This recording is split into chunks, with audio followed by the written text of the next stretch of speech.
Terima kasih, saya catat sedikit. Yang penting ini bukan catatan Mahkamah Konstitusi.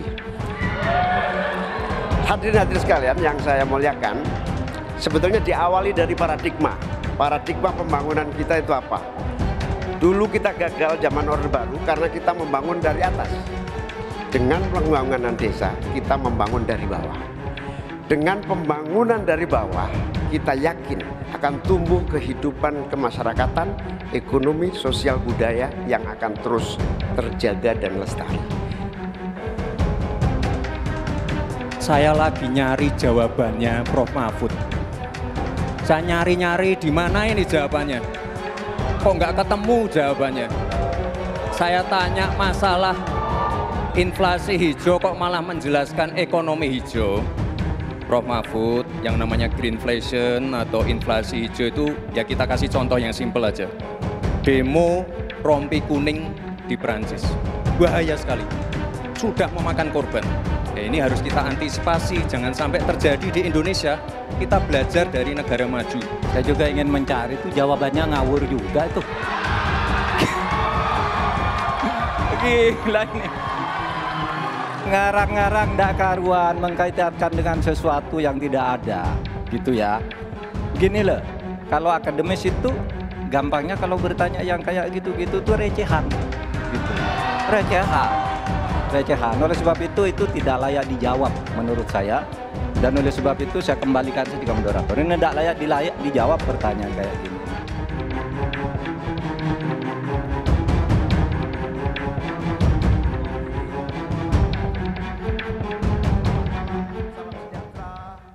Kita bahas lebih dalam panasnya adu gagasan di debat keempat Cawapres. Bersama sejumlah narasumber sudah ada Mas Jazilul Fawait, Wakil Ketua Umum PKB yang juga asisten pelatih Timnas Amin. Bergabung pula Emil Dardak, juru bicara TKN Prabowo Gibran. Dan juga ada Bang Masinton Pasaribu yang sudah bergabung bersama kami di studio. Juru bicara TPN Ganjar Mahfud dan juga politisi PDIP. Dan juga Mas Kunto Adi Wibowo, pengamat politik Universitas Padjadjaran. Saya akan langsung bertanya untuk masing-masing tim ses nih. Kalau boleh dilihat debat semalam, bagaimana performa dari masing-masing cawapres? Saya akan ke Pak Jazilul terlebih dahulu. Ya, alhamdulillah Gus Muhaimin performanya sangat bagus dan menunjukkan bahwa beliau cukup syarat untuk menjadi pimpinan nasional. Jadi visinya jelas, juga solusinya jelas, narasinya jelas. Nah, mudah-mudahan publik bisa memberi penilaian yang baik. Namun kami lihat dari drone emprit itu memang ada apresiasi positif kepada Gus Muhaimin. Ini menurut saya penting. Karena apa? Karena debat ini menurut Pak Mahfud bukan debat recehan. Debat ini debat calon pemimpin nasional yang akan memimpin 270 juta penduduk Indonesia. Jadi tema yang semalam ini sungguh disampaikan Pak Muhaimin dengan sangat komprehensif dan menunjukkan kelasnya. Kira-kira begitu. Baik, saya akan ke Mas Emil. Bagaimana performa cawapres Anda di debat semalam? Ya, secara substantif memang sudah jelas bagaimana paslon nomor 2 satu-satunya yang paling konsisten untuk meneruskan kebijakan pembangunan Indonesia yang memperhatikan tentunya pengembangan lingkungan hidup, artinya energi hijau, dan juga kemudian mengembangkan ekosistem untuk electric vehicle. Tapi di saat yang sama juga punya ketegasan untuk memastikan bahwa kita tidak diseret-seret oleh tren global. Bahwa kita berani untuk memiliki pondasi dan posisi yang firm dalam membela kepentingan 270 juta lebih rakyat Indonesia. Jadi poin-poin ini tersampaikan dengan sangat jelas, menunjukkan kompetensi yang sangat mumpuni. Dan sekali lagi arah kebijakan yang bisa dilihat jelas sekali, clear, compare and contrast sudah jelas antara setiap paslon. Hanya paslon nomor 2 yang berkomitmen untuk meneruskan ini.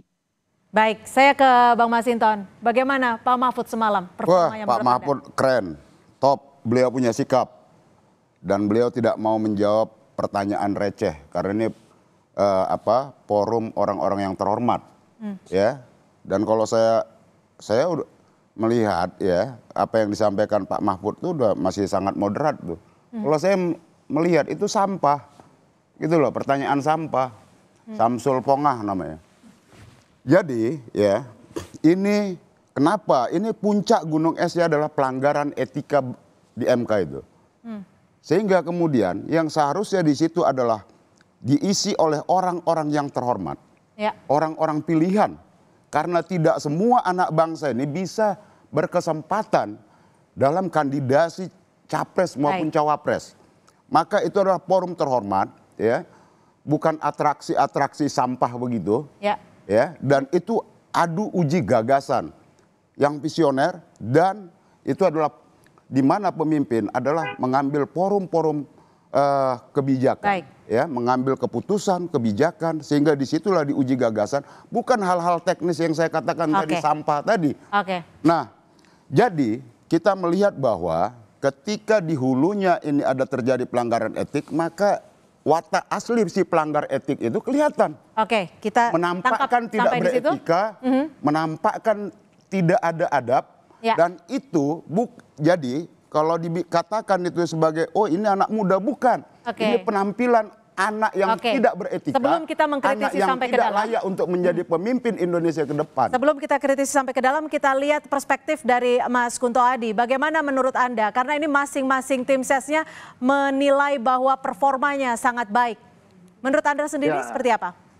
Ya pasti Mbak, kalau saya jadi tim sesnya masing-masing cawapres pasti akan bilang bahwa cawapres saya berpenampilan baik dan luar biasa. Namun kalau mau dinilai secara objektif dan saya menggunakan data media sosial dan di situ tampak bahwa walaupun perbincangan Mas Gibran itu sangat besar gitu kan, perbincangannya sangat besar, paling besar malah, tapi dominasi sentimen negatifnya juga besar gitu kan, dibandingkan dengan perbincangan tentang Pak Muhaimin dan Pak Mahfud yang walaupun secara volume kecil tapi lebih banyak sentimen positifnya. Nah, dari sini kan kita bisa lihat bahwa penerimaan warga atau calon pemilih ini dari debat cawapres semalam itu tampaknya lebih negatif ke Mas Gibran gitu. Walaupun gitu kan, ini masih perlu dites lagi. Apalagi kan semalam adalah debat cawapres ya Mbak ya. Banyak orang yang memilih bukan karena cawapresnya, pasti lebih karena capresnya.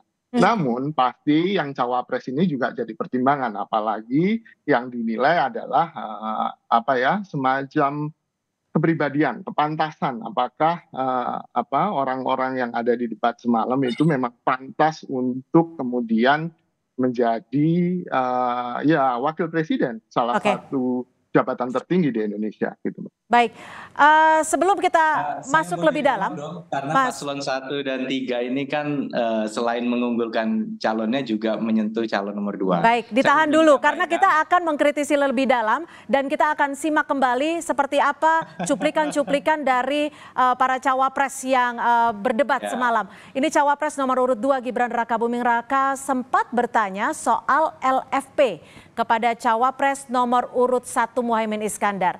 Menjawab pertanyaan Gibran, Muhaimin justru singgung soal etika. Kita simak. Paslon nomor 1 dan tim suksesnya sering menggaungkan LFP, lithium ferrofosfat.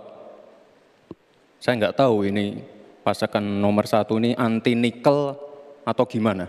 Mohon dijelaskan. Tenang Pak Gibran, semua ada etikanya. Termasuk kita diskusi di sini bukan tebak-tebakan definisi, tebak-tebakan singkatan. Kita levelnya adalah policy dan kebijakan. Prinsipnya sederhana.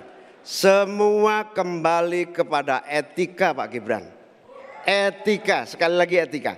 Etika itu adalah etika lingkungan. Sekali lagi intinya bukan hanya etika lingkungan, tetapi etika bahwa forum ini adalah forum policy yang berharga. Jangan-jangan kalau kita tebak-tebakan definisi di sini, saya ragu kita ini levelnya SD, SMP, atau jangan-jangan ijazah kita palsu semua di sini.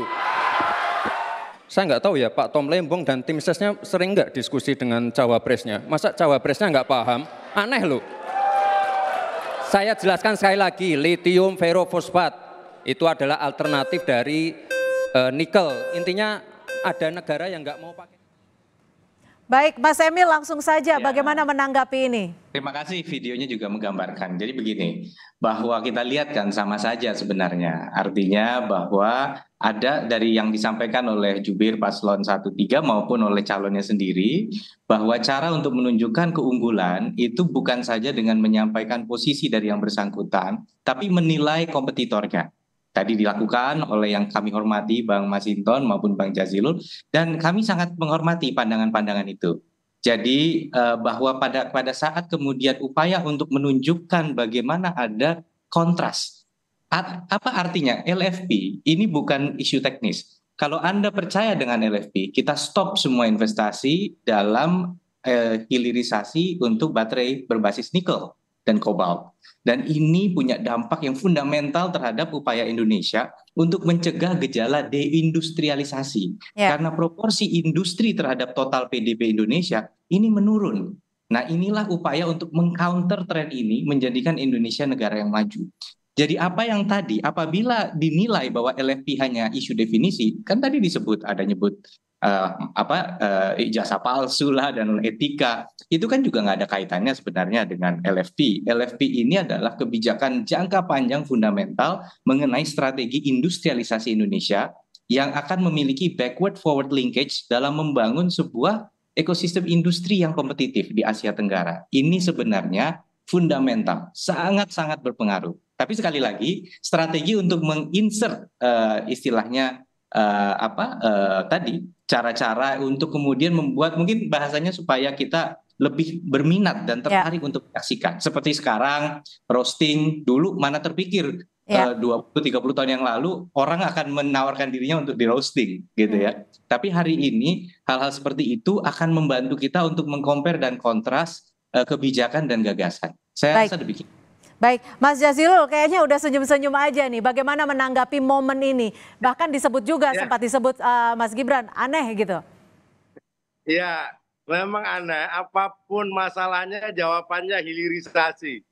Padahal kalau kita cek betul hilirisasi yang ada itu, keuntungannya minim buat negara, cuma 10 triliun. Yang katanya 500 triliun. Belum lagi merusak lingkungan. Menurut saya, apa yang disampaikan oleh Gus Muhaimin terkait etika, hasil dari hilirisasi itu penting juga dijawab. Yang jelas hari ini itu yang jelas hilirisasi politik yang ada. Ya Gibran itu hasilnya. Hilirisasi politik itu Gibran itu dengan melanggar etika. Menurut saya itu penting disampaikan ke publik sebelum memimpin 270 juta penduduk Indonesia. Jangan sampai orang yang dalam tanda kutip cacat dan kemudian ditunjukkan dalam debat. Cacat susila menurut saya itu. Nah, alhamdulillah debat semalam akhirnya terungkap. Ternyata memang kalau masih mentah, apalagi lewat proses yang tidak wajar, itu pasti terungkap sendiri. Ternyata memang etikanya juga rendah. Bagaimana memimpin 277 warga Indonesia yang di situ sangat menjunjung tinggi adab. Yang di situ kami tangkap. Coba baca soal TAP MPR menyangkut. Mas Jazilul, kami tangkap. Saya cuma pengen tanya dari Bang Masinton, bagaimana ini kan antara 01 dan 02. Kalau 03 melihat momen tadi seperti apa?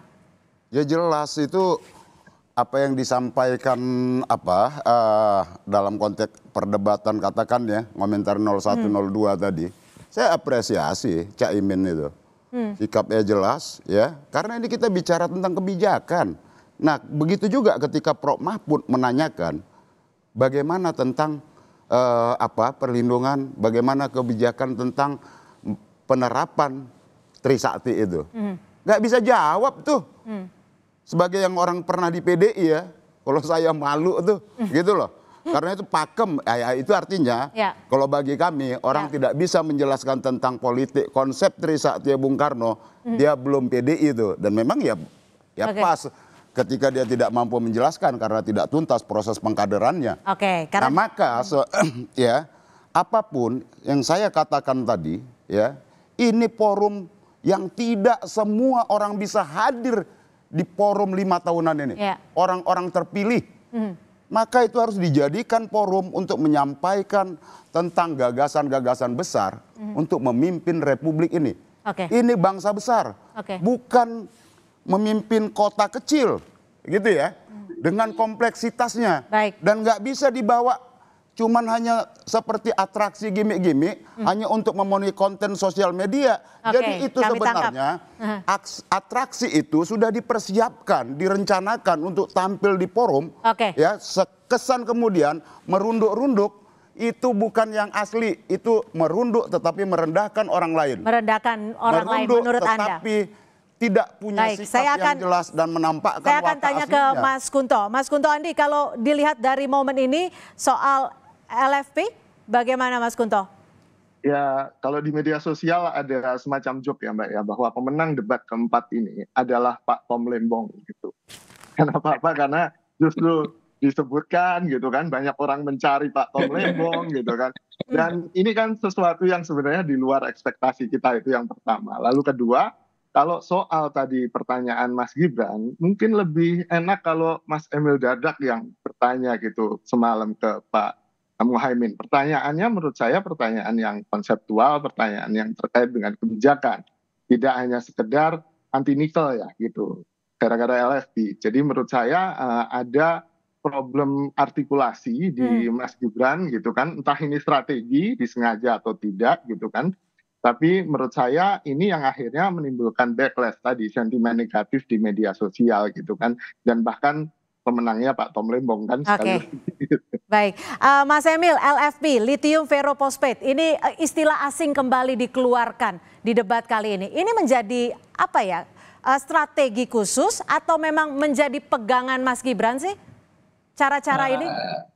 Kalau saya melihatnya ini bukan sekedar strategi, ini adalah keputusan yang fundamental.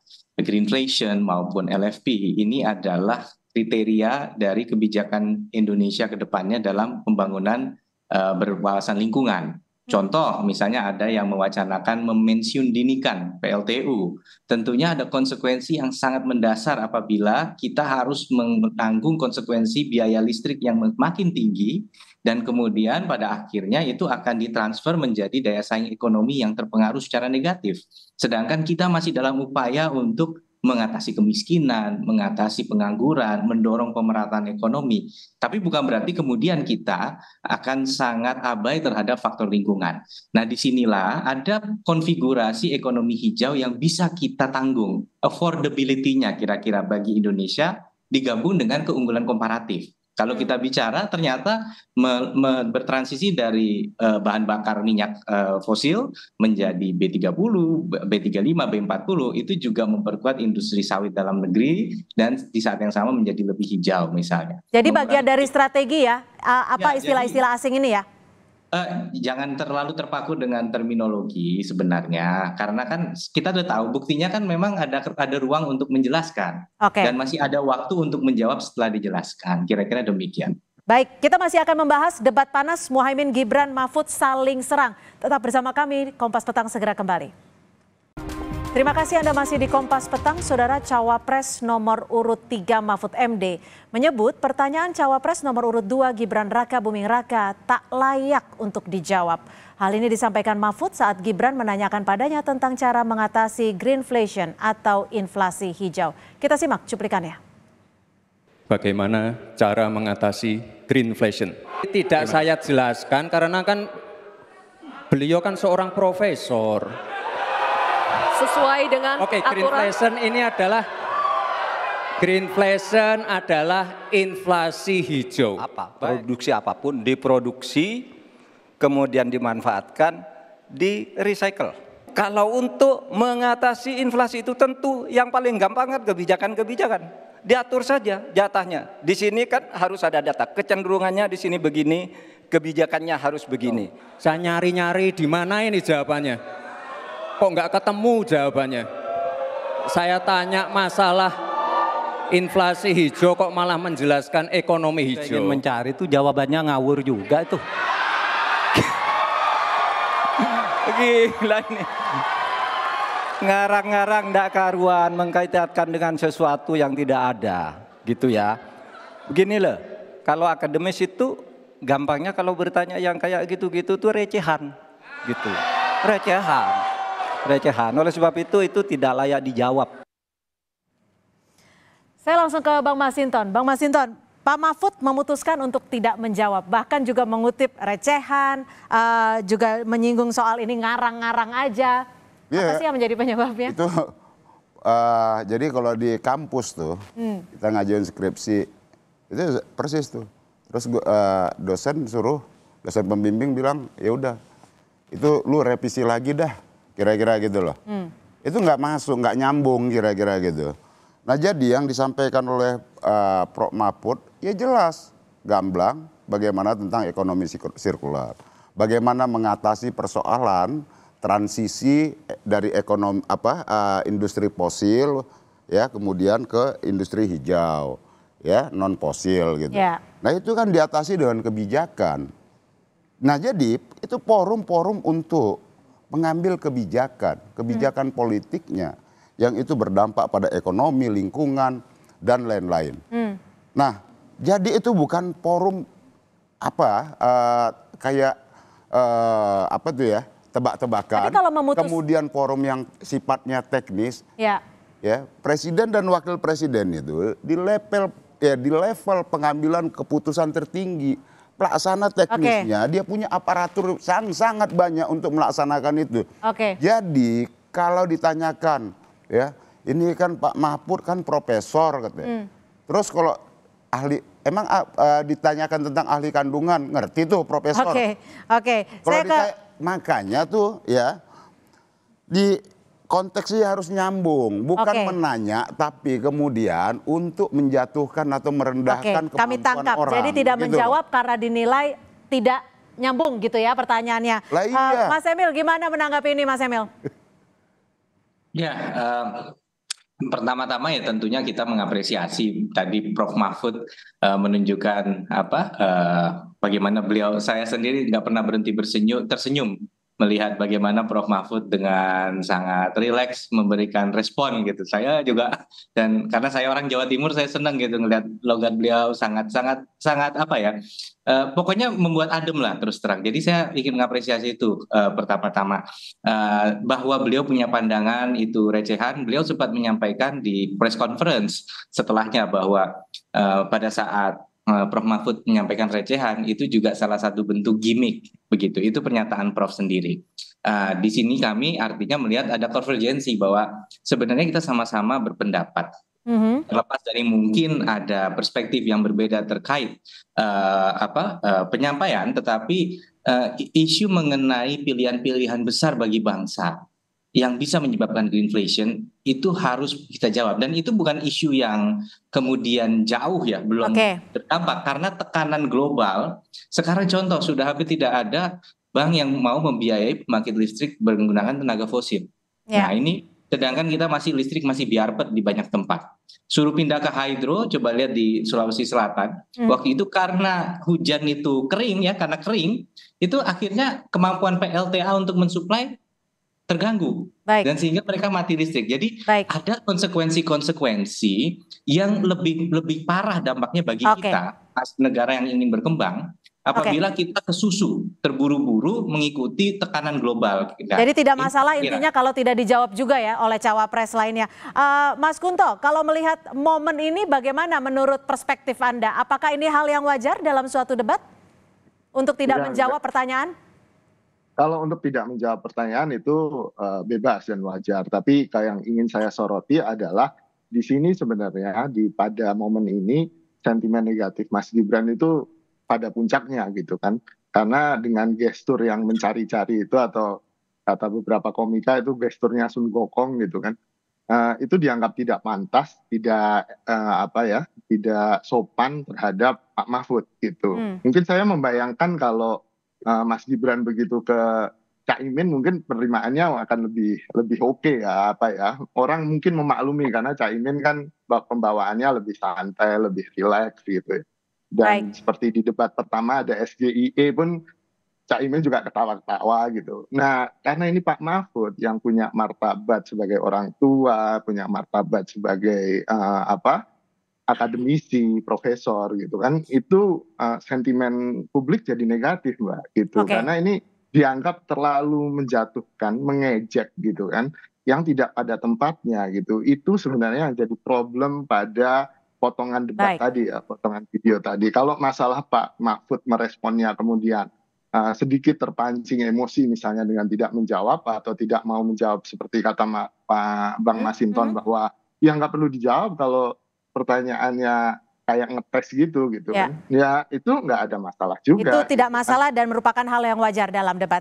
Baik, terakhir saya ingin perspektif yang sangat singkat sekali dari masing-masing narasumber. Efek elektoral pasca debat semalam kira-kira seperti apa? Ke Pak Mas Jazilul terlebih dahulu, singkat. Ya, saya komentari pertama. 2 hari ini yang trending topik tagarnya namanya songong. Songong. Apa sih songong? Apa sih songong? Songong itu kurang adab, sombong. Nah itu mungkin akan mempengaruhi elektabilitas.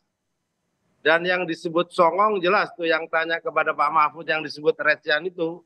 Nah oleh sebab itu bagi kami ini menjadi berkah biar masyarakat Indonesia tahu bahwa mereka yang tetap berpegang pada etik ketimuran dia harus menghormati orang tua, bukan celingak, celingu, nggak jelas begitu. Nah kata songong itu kata yang tepat menurut saya dan sejak hari ini pula maka diskualifikasi menurut tataran etika. Baik. Jadi artinya mendapat berkah dari debat semalam. Kalau dari Mas Emil sendiri seperti apa menurut Anda efek elektoral pasca debat untuk cawapres Anda dan capresnya? Ya, saya meyakini bahwa konsistensi dan ketegasan arah bangsa ke depannya akan menjadi top of mind, hal yang paling mendasar bagi para pemilih. Karena kita sedang berusaha untuk menjadikan Indonesia negara maju yang lepas dari jebakan kelas menengah.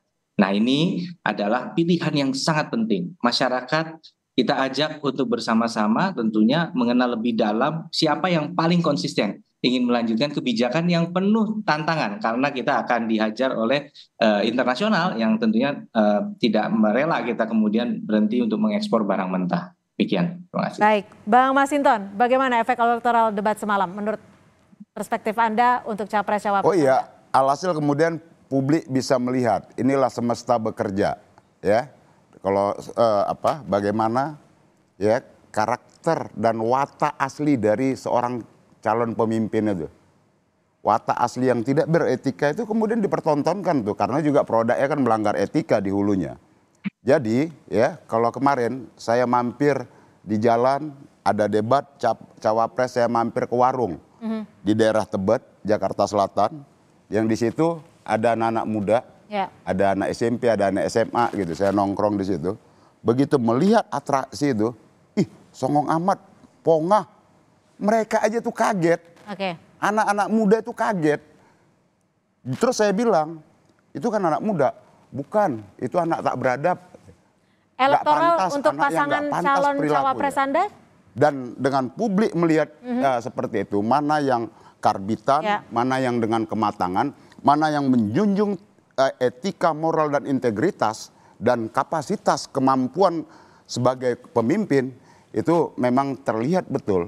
Ya, dengan yang mana yang itu tadi, yang pongah, yang tidak layak, yang memang karbitan. Jadi sebenarnya dengan forum debat cawapres kemarin, publik melihat secara gamblang kasat mata mana pemimpin yang memang punya kapasitas, ya, mana yang pongah, yaitu sampah yang tidak layak. Kita masih ada satu debat lanjutan ya, tinggal satu debat lanjutan. Samsul pongah. Baik, terima kasih Bang Masinton Pasaribu, Jubir TPN Ganjar Mahfud, dan juga Mas Emil Dardak, Jubir TKN Prabowo Gibran, dan juga Mas Jazilul Fawait, Asisten Pelatih Timnas Amin, dan juga Mas Kunto Adi, pengamat politik dari Universitas Padjadjaran, sudah bergabung bersama kami di Kompas Petang. Selamat sore.